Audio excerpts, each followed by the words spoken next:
Assalamualaikum warahmatullahi wabarakatuh. Alhamdulillah, ini sudah 2 kali siaran terganggu karena memang jaringan internet di rumah kami sangat lambat dan terputus-putus. Mudah-mudahan yang ketiga kali ini tidak putus, dan kita berharap mudah-mudahan apa yang kita lakukan pada hari ini benar-benar mendapatkan ridho dari Allah Subhanahu wa taala. Nah, para jamaah yang dirahmati Allah, sekali lagi saya ingin menjawab sesuatu yang sebenarnya sudah lama ditanyakan orang tapi tidak saya jawab, yaitu tentang persoalan pembatalan ibadah haji tahun ini. Saya selalu mengatakan, ya, kata yang lebih tepat adalah penundaan ibadah haji tahun ini.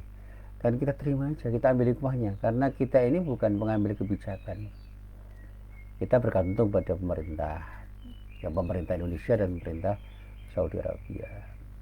Ya, ada kebijakan-kebijakan yang terkait dengan pertimbangan-pertimbangan yang menurut pemerintah Saudi dan pemerintah Indonesia memang harus begitu.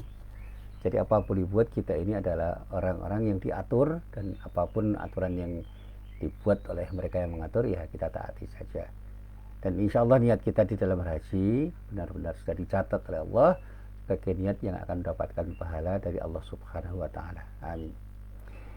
Para jamaah yang dirahmati Allah, hari ini berkali-kali saya coba untuk menelaah permintaan dari para jamaah untuk membahas tentang penyakit hati yang sangat memperdaya, yaitu al-wahan. Nah, saya mencoba hari ini untuk berbicara tentang itu. Nah, tentang al-wahan ini memang pembicaraannya bisa bermacam-macam, tetapi saya ingin melihat dalam perspektif akhlak yang lebih tajam. Nah, bermula dari telaah saya dari hadis Nabi Muhammad SAW yang diriwayatkan oleh Imam Abu Dawud dari Ats-Tsauban di dalam kitab Sunan Abi Dawud juz 4 halaman 111, hadisnya hadis nomor 4297.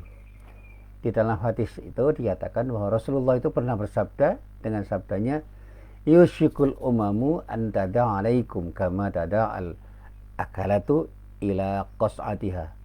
Wa qala qail, wa min qillatin nahnu yawma idin.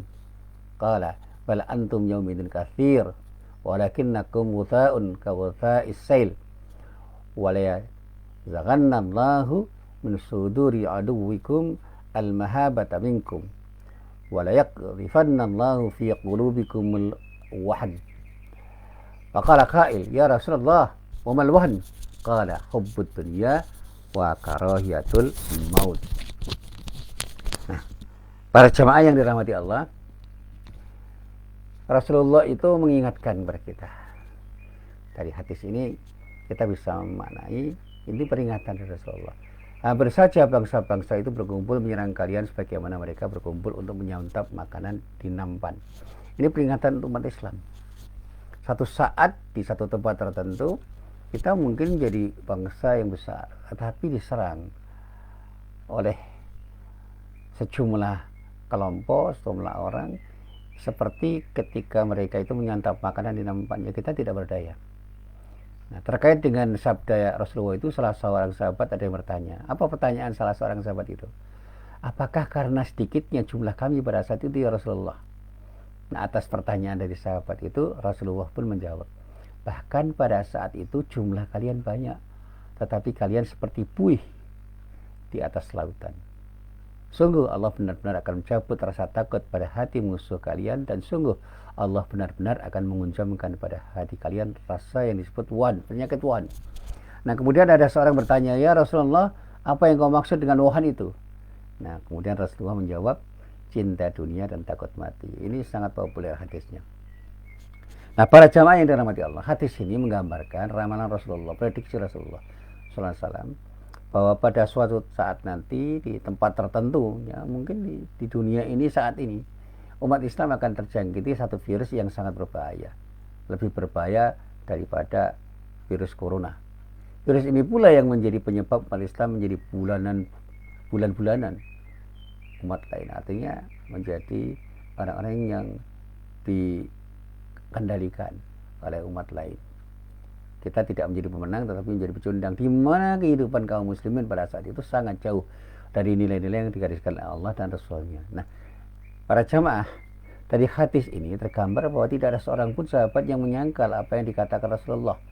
Mereka justru menanyakan lebih lanjut perihal kondisi umat Islam yang ada pada satu masa yang dinyatakan oleh Rasulullah, di mana umat Islam pada waktu itu tidak lagi dipandang sebagai kekuatan yang perlu disegani, tapi bahkan menjadi objek pelecehan dan tindakan kekerasan. Bukan karena jumlah umat Islam yang sedikit dalam arti kuantitas, karena mereka terjangkiti penyakit yang dinamakan virus Wuhan, yaitu kecintaan pada dunia secara berlebihan dan takut mati. Nah, rangkaian kata di dalam hadis itu memang banyak sekali yang bisa dijelaskan. Seperti misalnya kata-kata kaghuta isail. Pada hadis itu yang dalam terjemahan bahasa Indonesia itu dikatakan seperti buih di atas laut. Nah, kalau buih di atas laut kan jelas itu akan terombang-ambing oleh ombak. Nah, jumlah umat Islam yang saat ini mencapai kurang lebih 1,5 miliar di dunia ini, atau hampir seperempat dari populasi penduduk dunia saat ini, ternyata tidak bisa berbuat apa-apa menghadapi gelombang serangan yang dilancarkan oleh orang-orang yang memusuhi. Baik serangan itu berupa cara berpikir, budaya, informasi, dan yang lain-lain. Bahkan umat Islam justru dijadikan sebagai pangsa pasar yang empuk. Produk-produk mereka ciptakan, baik berupa produk yang berupa teknologi maupun peralatan hidup, menjadi pasar kaum muslim, termasuk produk-produk obat-obatan untuk kepentingan kesehatan. Akibatnya kaum muslimin tidak bisa berbuat apa-apa selain menjadi umat yang konsumtif. Ini baru satu hal yang bisa dijelaskan oleh para ulama. Belum lagi upaya-upaya orang-orang yang menjadi musuh-musuh umat Islam itu. Mereka meracuni cara berpikir orang Islam agar semakin jauh dari nilai-nilai yang telah digariskan oleh Allah dan Rasul-Nya. Nah, saya sering mempertanyakan begini. Bukankah gambaran Nabi Muhammad SAW di dalam hadis ini adalah gambaran untuk mengingatkan kita? Tetapi banyak orang yang tidak ingat dan tidak mau memperhatikan. Digambarkan bahwa posisi kaum muslimin itu bagai buih di lautan yang terombang-ambing oleh besarnya ombak laut yang telah menjadi kecelakaan saat ini. Nah, belum jelaskah? Apa belum jelas? Apa belum cukup gamblang peringatan Nabi Muhammad SAW itu, sehingga kita masih terlena di tengah besarnya gelombang ombak yang terus menghantam kita sebagai umat Islam yang persis seperti buih. Nah, di dalam hadis itu terdapat kalimat wala zanna yang bermakna akan mencabut. Siapa yang mencabut? Allah. Allah akan mencabut. Apa yang dicabut? Kekuatan umat Islam. Karena apa? Mereka sudah tidak begitu hero terhadap syariat Islam.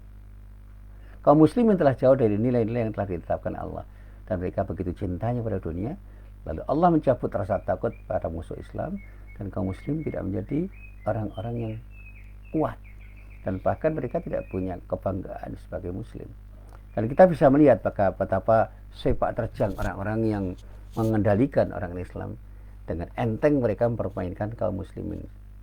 Ya, sekarang tuduhan-tuduhan atau stigma-stigma yang dibuat oleh orang untuk menyebut orang Islam itu sebagai teroris, radikalis, dan yang lain-lain yang sama dengan itu sudah menjadikan orang Islam sulit untuk beranjak. Dan kita melihat bahwa apapun yang terjadi, ini adalah sebuah kenyataan yang pahit. Kita seperti makanan yang disantap oleh para pemakan dengan rakus, dan mereka tanpa rasa takut memakan makanan itu. Dan umat Islam saat ini tidak bisa berbuat apa-apa atas keadaan yang menimpanya. Nah, penyakit yang membuat orang Islam itu seperti ini, itu disebut wahan, cinta dunia dan takut mati. Hubbud dunia, itu cinta dunia yang berlebihan. Nah, cintanya pada dunia, karena umat Islam cinta pada dunia, nah, dia lupa untuk ingat kepada Allah. Akibatnya larangan-larangan Allah banyak dilanggar, perintah Allah tidak banyak dilaksanakan. Kalau kita melihat tindakan korupsi, kolusi, nepotisme, itu contoh dari hubbud dunia, dan kita tidak boleh menutup mata bahwa ada sekian banyak orang yang mengaku beragama Islam melakukannya, dan bahkan mereka mencintai tindakan itu karena apa? Mereka sudah sangat mencintai dunia seisinya. Nah, padahal Islam melarang. Dan mereka takut mati bukan karena mereka itu takut dibunuh orang. Mereka itu takut meninggalkan dunia karena mereka sangat mencintai dunia seisinya. Banyak orang yang ingin memuaskan nafsu mereka, sehingga mereka itu merasa bahwa inilah saatnya di mana mereka harus bersenang-senang.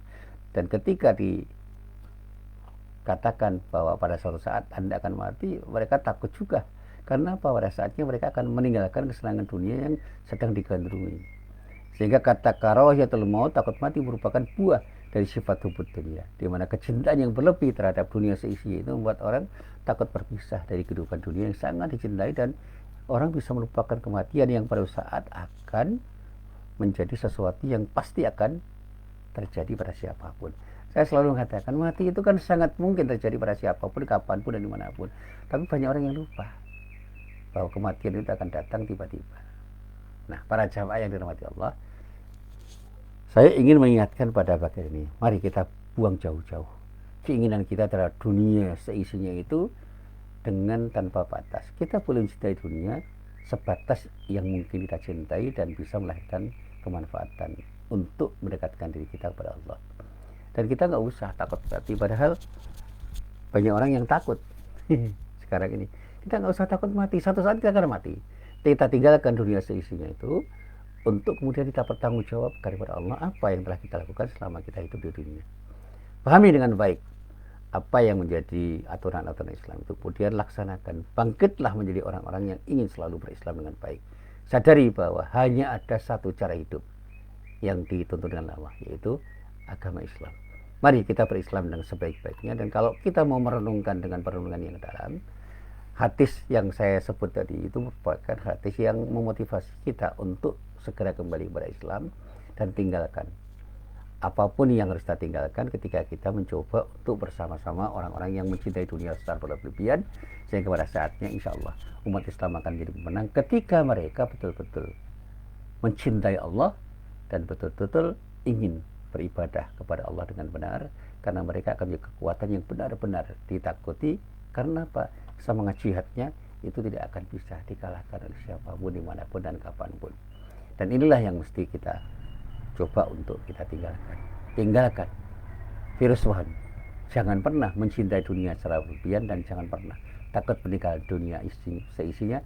Tinggalkan semua itu, karena semua itu adalah sesuatu yang diberikan Allah untuk bekal di akhirat kelak.